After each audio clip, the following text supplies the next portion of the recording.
Paul wrote his letter to the Philippians while he was being imprisoned in Rome. It is said that Paul wrote these letters between the time of AD 59 to 63. He wrote to the Christians of Philippi and their leaders.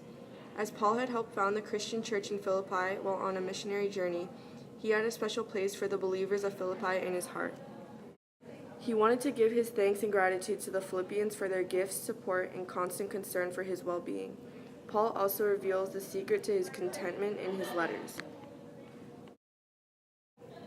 Despite having undergone so many hardships and trying times, Paul learned that contentment comes from knowing Jesus Christ, and he shares this with the Philippi believers. Overall, joy is the major theme in Paul's letter to the Philippians. Some variation of the word joy is used at least 16 times in the 4 chapters of this letter. Philippians 4:4 says, "Rejoice in the Lord always. I will say it again, rejoice." This verse alone shows how Paul wants to stress the importance of joy to the Philippi believers.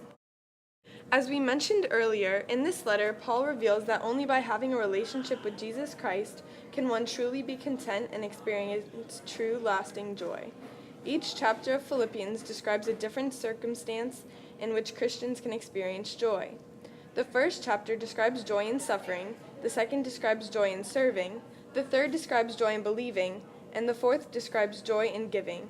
For example, Paul describes how believers can encounter joy while suffering and or through service in Philippians 2:17-18, when he says, "Yea, and if I be offered upon the service and sacrifice of your faith, I joy and rejoice with you all."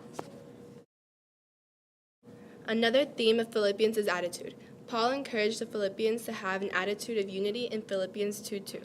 Then make my joy complete by being like-minded, having the same love, being one in spirit and of one mind. Other attitudes that Paul encouraged in Philippians include humility and growth.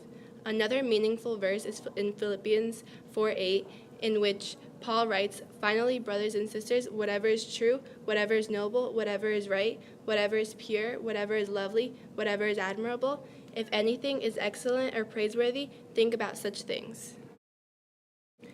As he is wrapping up his letter, Paul reminds the church to pursue godliness in all areas of life. Lastly, he thanks the Philippians again for their gifts and support, and writes about how joy can result from giving. The theme of joy in St. Paul's letter to the Philippians is practiced in the life of the church in many ways. First, and mostly important, joy is practiced when someone has a personal relationship with Jesus. By having a relationship with him and following the example Jesus set for us, we as believers can find joy and contentment in all situations. Joy is also practiced in service, giving, and faith, but again, only through a relationship with Jesus can one encounter the kind of lasting, personal sense of happiness and well-being that is joy.